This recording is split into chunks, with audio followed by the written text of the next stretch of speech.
Bismillahirrahmanirrahim. Assalamualaikum warahmatullahi wabarakatuh. Waalaikumsalam Waalaikumsalam warahmatullahi wabarakatuh. Ya, selamat siang menjelang sore.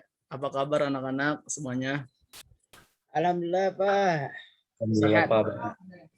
Ya, sebelum memasuki materi, Bapak yang menanyakan materi sebelumnya, materi apa tuh anak-anak?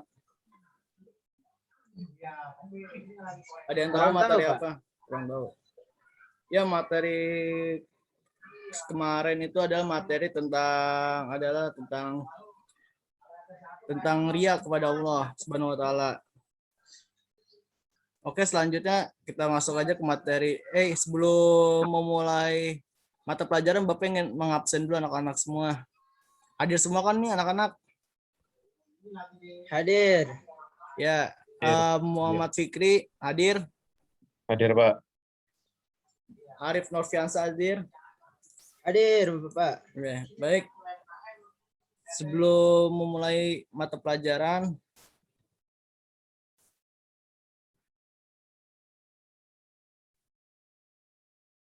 Bapak akan menampilkan PPT tentang perkembangan Islam di Nusantara.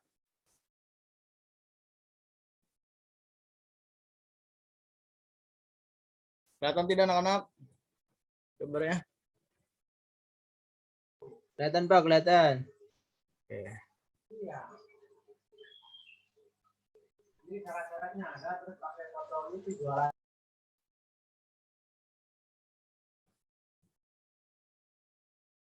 Ya, jadi perkembangan Islam di Nusantara.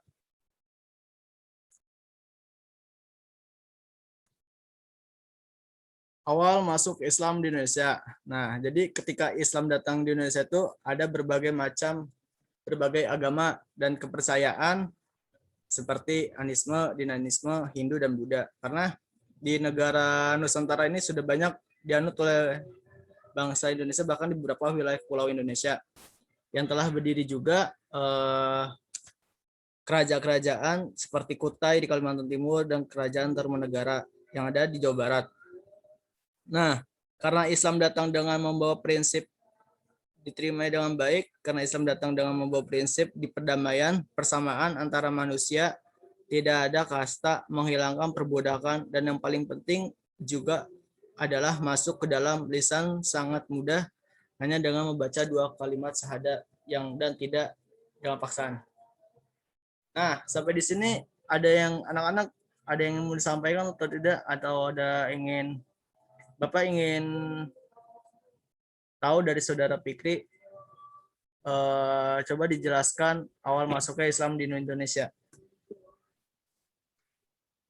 Kalau menurut yang saya tahu ya, itu kan ada yang bilang dari perdagangan ya Pak ya, dari pedagang, terus ada yang bilang juga dari apa Pak? Dari Wali Hindu, Songo ya? Wali Songo, iya. Nah, itu saya kurang tahu tuh lebih tepatnya gimana tuh Pak. Maksudnya masih banyak pendapat nih. Nah, ya nanti pertanyaan itu nanti ada di slide selanjutnya. Nanti Bapak akan jawab. Nah, baik, selanjutnya itu cara masuk Islam di Nusantara. Nah, yang pertama itu cara Islam masuk Nusantara itu yang pertama ada perdagangan. Nah, perdagangan itu kita melalui dengan yang dilalui oleh perdagangan dari Gujarat atau India. Dengan cara itulah Islam masuk dengan cara berdagang. Terus yang kedua dengan kultural, yaitu kultural itu dengan cara budaya, yaitu tadi yang Wali Songo itu, dengan cara wayang, dengan cara budaya-budaya Indonesia disatukan dengan budaya Indonesia dengan kultural Islam. Terus dengan pendidikan itulah didirikan dengan pesantren, majelis-majelis ilmu yang ada di Indonesia. Nah, keempat itu kekuasaan politik.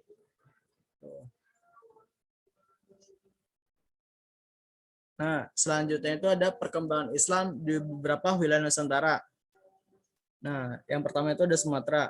Nusantara yang mulai dimasuki Islam adalah pantai barat Pulau Pulau Sumatera, dan daerah Pasai yang terletak di Aceh Utara, yang kemudian masing-masing kedua daerah tersebut berdiri kerajaan Islam. Yang pertama yaitu kerajaan Islam Perak di Samudra Pasai. Nah, yang kedua ini, Islam itu datang ke tanah Jawa itu sebenarnya sudah ada pada abad pertama Hijriah. Jadi abad ke-7 Masehi. Nah, masih pada saat itu tahun 674 Masehi itu Nabi itu masih ada. Nah, Islam itu yang dibawa itu oleh sahabat Nabi yang bernama Muawiyah bin Abi Sofyan, pernah singgah di tanah Jawa. Dia itu karena Abi Sofyan itu menyamar sebagai pedagang. Dakwahnya itu Islam selanjutnya. Nah, Abi Sofyan pulang ke Arab. Nah, itu dakwah itu dilanjuti oleh para wali songo, yaitu ada Sunan Gresik, Sunan Ampel, Sunan Giri, Sunan Bonang, Sunan Kalijaga, Sunan Derajat, dan Sunan Gunung Jati, dan Sunan Kudus, dan Sunan Muria. Ya, coba tolong Bapak ingin dengar penjelasan atau kesimpulan dari Saudara Arif yang perkembangan Islam di beberapa wilayah Nusantara. Apa, Pak? Ya, jadi Perkembangan Islam di beberapa wilayah Nusantara. Iya. Ya, kalau saya sih cenderung yang perkembangan Islam di beberapa wilayah Nusantara tadi kan seperti yang sudah dijelaskan, perkembangan Islam itu bisa melalui perdagangan, terus kultural ya, terus ada politik ya, dan sebagainya. Jadi ini perkembangan yang ada di Sumatera itu, nah mula-mula dimasuki Islam adalah pantai barat Pulau Sumatera dan daerah Pasai yang terletak di Aceh Utara, yang kemudian di masing-masing kedua daerah tersebut berdiri kerajaan Islam. Yang pertama yaitu kerajaan Islam Perak dan Samudra Pasai. Nah, yang di Jawa ini biasanya kultural ya. Jadi perkembangan Islamnya itu biasanya melalui ada yang Wali Songo, terus juga budaya-budaya kayak wayang ya, wayang golek atau sebagainya. Kalau menurut saya sih gitu aja, Pak. Oke, baik, terima kasih. Ya, jadi seperti itu. Jadi tuh perkembangan Islam yang dari Jawa tuh menggunakan dengan cara tuh dengan wayang untuk menarik para simpatisan warga-warga yang di tanah Jawa seperti itu. Nah, selanjutnya itu ada raja-raja Maluku yang masuk seperti Raja Ternate. Nah, itu kan bergelar Sultan Mahrun. Terus ada yang kedua Raja Tidore yang kemudian bergelar Sultan Jamaluddin. Nah, Raja Jailolo yang berganti nama dengan Salahuddin yang kita kenal saat ini, yaitu pahlawan Indonesia. Ya, jadi ada organisasi. Nah, terus ada organisasi dan partai politik Islam di Nusantara. Yang pertama itu ada Sarekat Islam, terus Muhammadiyah. Nah, Muhammadiyah ini didirikan oleh Kiai Ahmad Dahlan. Terus ada Al Irsyad, ada organisasi Nahdlatul Ulama NU yang didirikan oleh Kiai Hasim Asy'ari. Terus ada Majelis Islam Al-Ala Indonesia atau IAI. Terus ada Masyumi dan Persis. Nah, untuk sampai di sini ada yang ingin ditanyakan atau tidak, anak-anak? Mungkin yang ini, Pak, saya mau bertanya yang terkait yang tadi organisasi. Ya, organisasi. Yang Sarekat Islam itu, Pak. Ya, Sarekat Islam. Itu sampai sekarang namanya apa atau gimana tuh, Pak? Ya, Sarekat Islam itu namanya masih tetap yang sama. Jadi Syarikat Islam itu namanya sama tetap, tapi dia memperjuangkan dulunya itu dia memperjuangkan khusus untuk para pedagang Islam saja gitu.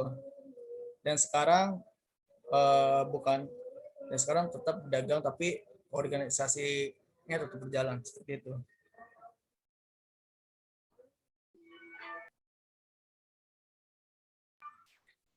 Ya, ada yang ingin ditanyakan lagi?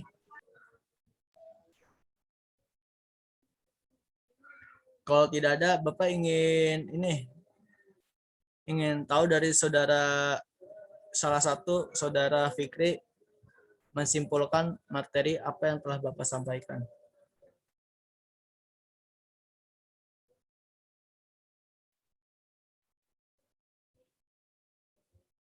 Ya Pak, jadi yang saya tangkap itu kan Islam dipercaya itu tiba di Indonesia kan langsung dari Timur Tengah atau melalui jasa para pedagang ya Pak ya. Iya. Dagang Arab Muslim itu sekitar abad ke-7 Masehi ya Pak ya kalau nggak salah. Terus ketiga, teori Persia Islam ditiba Indonesia itu melalui peran para pedagang asal Persia yang dalam perjalanannya singgah ke Gujarat sebelum ke Nusantara sekitar abad ke-13. Gitu, Pak. Jadi melalui perdagangan dan wayang juga atau budaya ya Pak ya. Iya, betul. Islam itu tersebar di Indonesia. Jadi itu oke, baik Bapak kan simpulkan apa yang telah Fikri sampaikan benar juga. Nah, jadi kesimpulannya Islam itu datang ke Indonesia ketika masih ada pengaruh kuat antara Hindu dan Buddha. Nah, masyarakat Indonesia berkenalan dengan agama dan kebudayaan Islam melalui jalur perdagangan, sama seperti ketika berkenalan dengan agama Hindu dan Buddha. Persebaran Islam yang pertama kali terjadi di masyarakat pesisir laut. Nah, jadi mereka itu lebih terbuka dengan budaya asing dan perdagangan.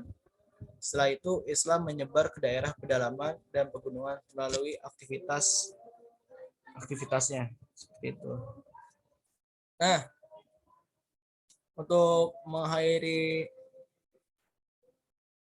hari ini, Bapak ingin memberikan tugas kepada kalian.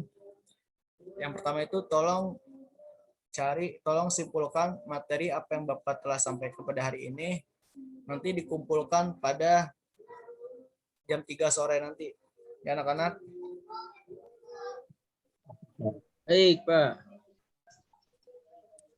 Nah, baik. Untuk selanjutnya doa ditutup oleh Saudara Arif. Baik, mari sama-sama kita menutup pelajaran pada malam hari ini dengan membaca Alhamdulillah. Alhamdulillah. Terima kasih. Sekian dari Bapak, itu saja. Wassalamualaikum warahmatullahi wabarakatuh.